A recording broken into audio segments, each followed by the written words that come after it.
प्रिय विद्यार्थियों, आज हम सूरदास द्वारा रचित भ्रमर गीत का अगला पद का अध्ययन करेंगे।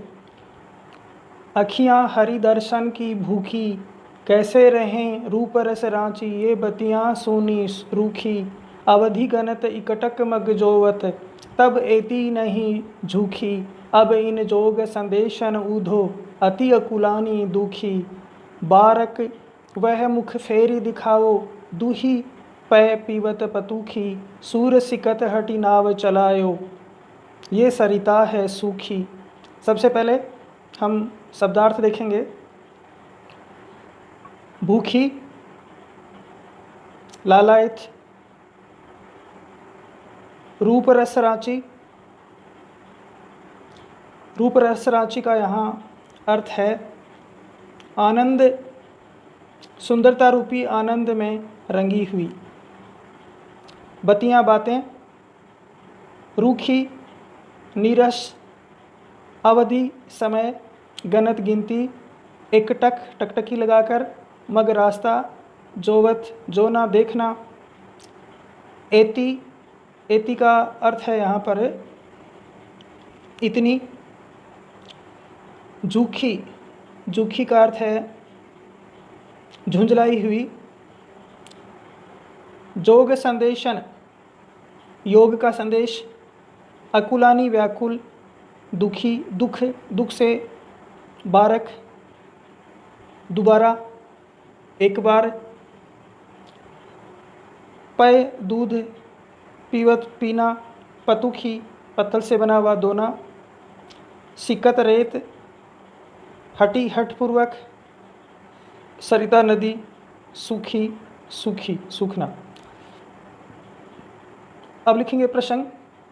प्रस्तुत पंक्तियाँ या पद सूरदास द्वारा रचित सूर सागर से लिया गया है, जिसमें कवि सूरदास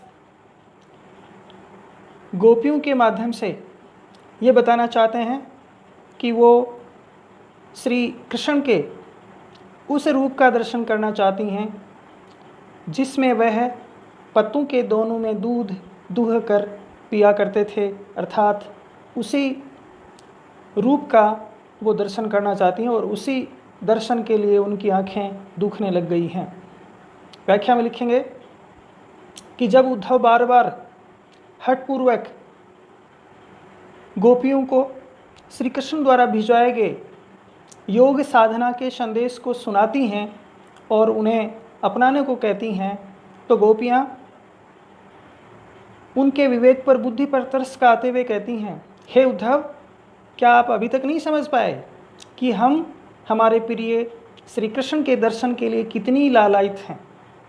इनकी भूख अर्थात जो दर्शनों की अभिलाषी हैं, वह भूख अभी जाने वाली नहीं है। वो भूख केवल उनके दर्शन से ही जा सकती है और यह है आपके इन नीरस और रूखी सूखी जो योग की बातें हैं उनसे दूर होने वाले नहीं है। वो कहती हैं कैसे रहें रूप रस रांची, यानी जो उनका जो रूप है उसके आनंद में खोने वाली जो आँखें हैं वो कैसे नीरस और रूखी सूखी बातों से वो कैसे शांत हो सकती हैं, कैसे वो उनकी आँखों की जो लालायित हैं दर्शन के लिए वो संतुष्ट हो सकती हैं। अवधि गणत इकटक मग जोवत, तब एती नहीं झूखी। गोपियाँ कहती हैं कि जब हम श्री कृष्ण का वो जब लौटने के लिए कहकर गए थे, उस समय को गिनते हुए टकटकी लगाकर रास्ते को, जो मथुरा से आने वाला रास्ता है, उस रास्ते को देखती रहती हैं, ताकती रहती हैं, तब भी हमारी आँखें इतनी खिंची नहीं थी, परंतु आपके अब इन जोग संदेशन ऊधो, अति उकलानी दुखी। और जब आपने ये जो योग का संदेश हमें दिया है, इसको अपनाने की जो आप बात कर रहे हैं, इसको सुनकर हमारी आँखें बहुत ही व्याकुल हो गई हैं और उनमें अत्यंत व्याकुलता आ रही है, अकुला रही हैं, वो दुख रही हैं। और आप ये जो योग का संदेश हमें बता रहे हो, इसको आप बंद कीजिए। बस हमें तो बारक वह मुख फेरी दिखाओ, दूही पय पीवत पतुखी। हे उद्धव, एक बार हमें हमारे प्राण प्रिय श्री कृष्ण के उस मुख के दर्शन करा दो, जब वो पत्ते से बनी हुई जो पतुखी अर्थात जो दोना है उससे बनी हुई बर्तन में गायों का दूध दूह कर जब वो पिया करते थे, वही मुख के दर्शन हमें पुनः करा दो। हमें मथुराधीश या योगी और ज्ञानी श्री कृष्ण नहीं चाहिए, हमें तो वही साधारण जो गायें चराने वाला और वहीं वनों में पत्तों के बने दोने में दूध निकालकर पीने वाला कृष्ण के दर्शन करा दो, वही कृष्ण हमें चाहिए, उसी की हम आस लगाए बैठी हैं। सूर सिकत हटी नाय चलाओ, ये सरिता है सूखी। सूरदास जी कहते हैं कि हे उद्धव, गोपियों के माध्यम से, कि तुम तो इस प्रकार से कर रहे हो कि जैसे सूखी रेत में हठ पूर्वक नाव चलाने का कार्य कर रहे हैं। कि जिस प्रकार से रेत में, नदी सूखने के बाद में जो रेत होती है उसमें नाव चलाना कितना दुष्कर और असंभव कार्य होता है, ठीक उसी प्रकार से सूखी हुई नदी में नाव चलाने का, अर्थात ये जो योग संदेश है वो अपनाने का जो बात कर रही हो, वो तो उसी प्रकार से है। यहाँ सरिता है सूखी का अर्थ है कि जो गोपियाँ हैं उनका जो हृदय है वो केवल कृष्ण के लिए ही है, कृष्ण को ही वो बसाए रखती हैं। योग साधना उनके लिए कुछ भी नहीं है। वही वो कहना चाहती हैं कि यहाँ नदियाँ या सरिता जो है वो गोपियों का जो हृदय है उसका प्रतीक है, और जो रेत में नाव चलाना है वो ज्ञान साधना या योग संदेश अपनाना है। अब हम विशेष लिखेंगे। सबसे पहले जो भाषा है वो सरस और प्रभावपूर्ण है और साहित्यिक ब्रिज का यहाँ प्रयोग किया गया है। दूसरा बिंदु, हरि दर्शन की भूखी में इस कथन में गोपियों का एकनिष्ठ और निश्चल प्रेम है और जो मिलने की तड़प है वही साकार हो रही है। तीसरा बिंदु लिखेंगे, कैसे रहें रूप रस राची ये बतियाँ सोनी रूखी में निर्गुण के आराधक जो योगी और ज्ञान मार्गियों पर इसमें कटाक्ष किया गया है। और दूही पै पीवत पतुखी में ब्रज की जो गोप संस्कृति है बाल गोपालों की, उसका हृदय स्पर्शी वर्णन है। और सिकत हरी हटी नाव चलायो में रेत में नाव चलाने का जो मुहावरा है उसी का रूपांतरण के साथ प्रयोग हुआ है। अगला बिंदु लिखेंगे, इस समय गोपियों की जो दयनीय स्थिति है उसकी मनोदशा का मार्मिक वर्णन किया गया है। और हम अलंकार की बात करें तो रूप रस रांची में र वर्ण की आवृत्ति होने से,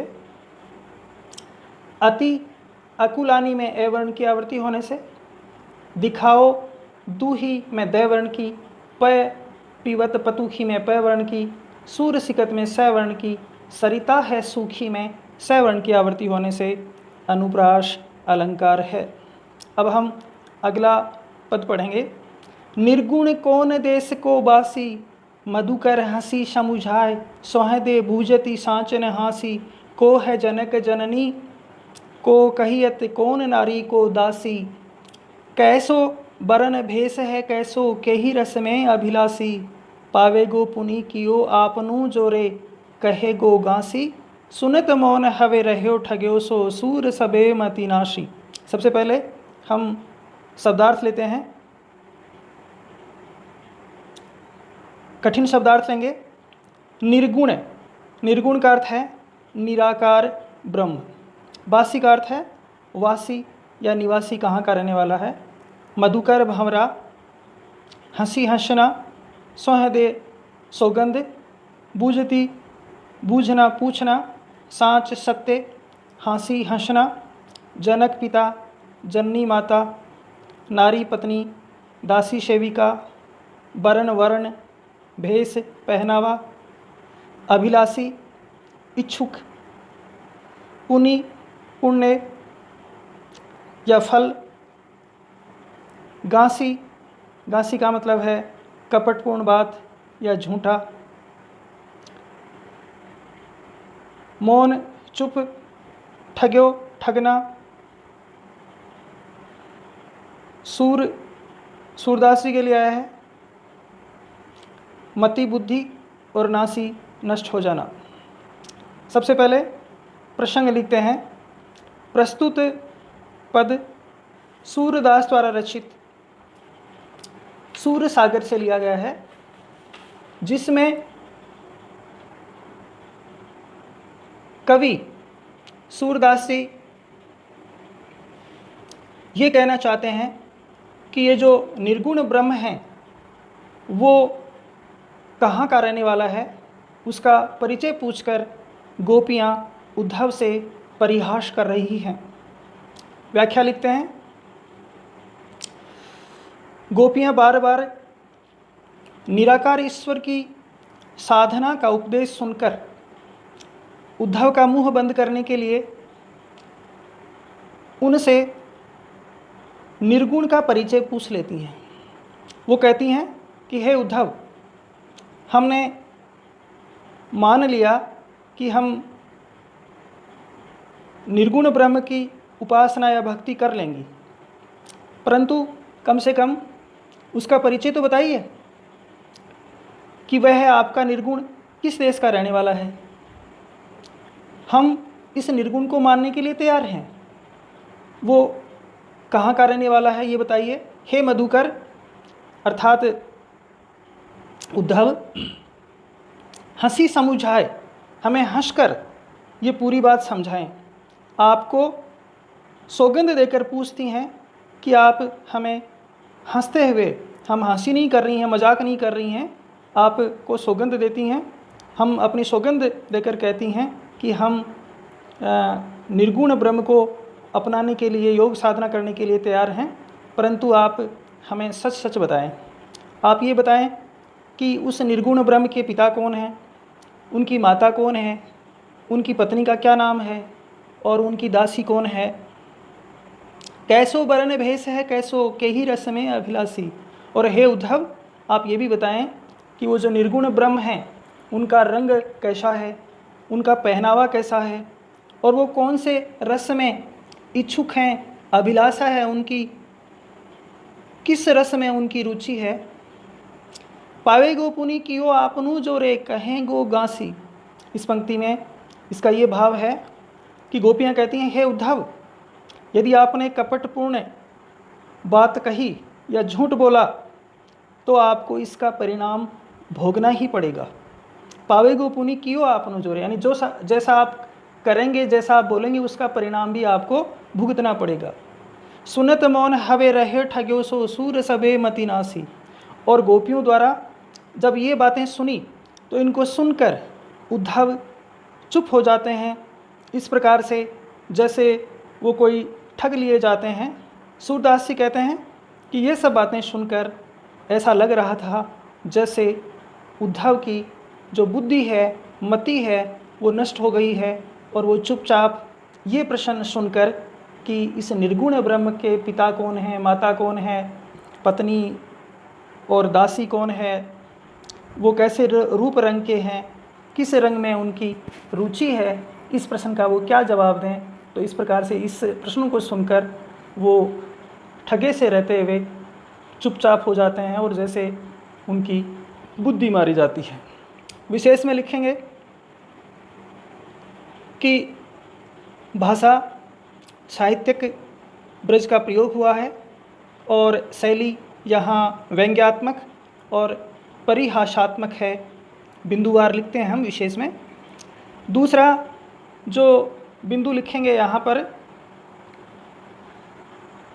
वो इस प्रकार से है कि ज्ञान और तर्क शक्ति में जो गोपियां हैं वो उद्धव से के सामने कहाँ ठहरती हैं, परंतु प्रेम और भक्ति के स्थान पर ज्ञान और ये जो तर्क है वो कहीं नहीं ठहरता। यही बात यहाँ बताई गई, यही संदेश यहाँ दिया गया है कि योग पर प्रेम और भक्ति की श्रेष्ठता प्रतिपादित की है। अगला बिंदु हम लिखेंगे अलंकार का। यहाँ पर हम देखते हैं समूझाए स्वयं में सैवर्ण की आवृत्ति होने से, जनक जननी में जयवर्ण, को कहियत कौन में कैवर्ण, कैसो के ही में कैवर्ण की आवृत्ति, पावे गोपुनी में पैवर्ण की आवृत्ति होने से, और रह्यो ठग्यो में ये वर्ण, और सूर और सबे में सवर्ण की आवृत्ति होने से अनुप्रास अलंकार है। अगला पद देखेंगे, बिनु गोपाल बैरिन भई कुंजें, तब ये लता लगती अति शीतल, अब भई विषम ज्वाल की पूंजें, वृथा बहती जमुना खग बोलत, वृथा कमल फूलें अली गूंजे, पवन पानी घनसार संजीवनी, दधिसुत किरण भानु भई भूंजे, ए उधो कहियो माधव सो विरत कदन करि मारत लूंजे, सूर्यदास प्रभु को मग जोवत, अखियाँ भई भरन जूं गूंजे। सबसे पहले कठिन शब्दार्थ। बैरिन शत्रु, भई होकर या बनकर, कुंजें वृक्षों का समूह है, लता बेल विषम भयंकर, ज्वाल अग्नि, पुंजें समूह है, वृथा व्यर्थ बेकार, खग पक्षी, अली भंवरा, गुंजे गुंजायमान, पवन हवा, पानी जल, घनसार कपूर, संजीवनी बादल या जीवनदायिनी, दधिशुद्ध चंद्रमा, भानु सूर्य, भूंजे भूनना, माधव श्री कृष्ण के लिए आया है, कदन करी मारकर, लूंजे अस्त व्यस्त या घायल, बरन वर्ण, गूंजे रत्ती जो सोने या बहुमूल्य हीरे जवाहरात को तोलने के काम आती थी, लाल रंग की होती है, एक बीज सा होता है, चिरमी के जैसा ही। अब हम सबसे पहले प्रसंग लिखते हैं। प्रस्तुत पद सूरदास द्वारा रचित सूर सागर से लिया गया है, जिसमें गोपियाँ ये कहती हैं कि जो वस्तुएं संयोग में सुख देने वाली होती हैं वही वस्तुएं वियोग में कष्टदायिनी हो जाती हैं, कष्ट देने वाली होती हैं। यही संदेश, यही बातें कवि इस पद के माध्यम से बताना चाहते हैं। व्याख्या लिखते हैं। गोपियाँ उद्धव से कहती हैं, हे उद्धव, कि हमारा कृष्ण के वियोग में क्या हाल हो गया है, कितना कष्टमय जीवन हो गया है, यह आपको पता नहीं। बिन गोपालन बैरिन भई कुंजें, यानी वे जो कुंज जहाँ हम वनों में विहार करते थे, ठंडी छाया में बैठे करते थे, उन्हीं वृक्षों के समूह है अब शत्रु के समान हो गए हैं, कष्ट देने वाले हो गए हैं। वो जो लताएं लगती अति शीतल, जो बेल थी वो शीतल लगती थी, ठंडी शीतलता देने वाली थी, वो आज हमें भयंकर अग्नि की जो तपन है उसके समान जला देने वाली सी लग रही हैं, अर्थात भयंकर अग्नि के समूह के समान हमको जला देने वाली लग रही हैं। वृथा बहती जमुना खग बोलत, वृथा कमल फूले अली गूंजे। जो यमुना, कल कल बहने वाली यमुना, कलरव करते पक्षी, पानी में खिलने वाले फूल और फूलों पर गुंजायमान जो भंवरे हैं, वो सभी हमें व्यर्थ प्रतीत हो रहे हैं। इनको देखकर हमारा मन अब हर्षित नहीं हो रहा है, प्रसन्न नहीं हो रहा है, इनको देखकर हमें कष्ट की अनुभूति होती है। इसी प्रकार से पवन पानी घन सार संजीवनी दधिसुत, यानी ये सब वस्तुएं, हवा, जल, कपूर और बादल, ये सभी शीतलता प्रदान करने वाले होते हैं, शांति प्रदान करने वाले होते हैं। लेकिन कृष्ण के वियोग में ये भी हमें सूर्य के समान भयंकर किरणों से भूनकर जलाने वाले के समान हो गए हैं। और सूर्य की प्रचंड गर्मी से जिस प्रकार से वस्तुएं सूख जाती हैं, जल जाती हैं, उसी प्रकार से ये हवा, पानी, जल, कपूर और बादल, ये भी हमें कष्ट देने वाले हैं, जलाने वाले सूर्य के समान हो गए हैं। ए उद्धव कहियो माधव सो विरह कदन करी मारत लूंजे। हे उद्धव, आप श्री कृष्ण को ये कहना कि उनके वियोग में हमारी हालत तो इस प्रकार से हो गई है, घायल सी हो गई है। विरह रूपी जो कटार है या विरह की जो अग्नि है, उस अग्नि से हमारी हालत तो एक तरह से घायल लुंजपुन सी हो गई है, विकलांग सी हो गई है। हम जीवित ही मृत तुल्य हो गए हैं, मरणासन स्थिति में पहुंच गए हैं। सूर्यदास प्रभु को मगजोवत अखियाँ भई भरन ज्यों गूंजे। सूरदास जी कहते हैं गोपियों के माध्यम से, हे उद्धव, उन श्री कृष्ण के मार्ग को, उनके पथ को एकटक देखते हुए रहने के कारण हमारी जो आँखें हैं वो गूंजे के समान लाल रंग की सूजकर बड़ी बड़ी हो गई हैं, दुखने लग गई हैं। इस प्रकार से रास्ते को देखकर भी, यानी उनके इंतज़ार में देखते देखते जो हमारी आँखें सूजकर लाल रंग के गुंजे के समान हो गई हैं। अब इसमें विशेष लिखेंगे, संयोग में जो वस्तुएं सुखदायक होती हैं वही वस्तुएं वियोग में कष्टदायक हो जाती हैं। यही संदेश इस पद में दिया गया है। दूसरा बिंदु लिखेंगे, वियोग श्रृंगार रस की हृदय स्पर्शी योजना है। भाषा साहित्यिक ब्रज है। हम अलंकार की बात करें तो यहाँ पर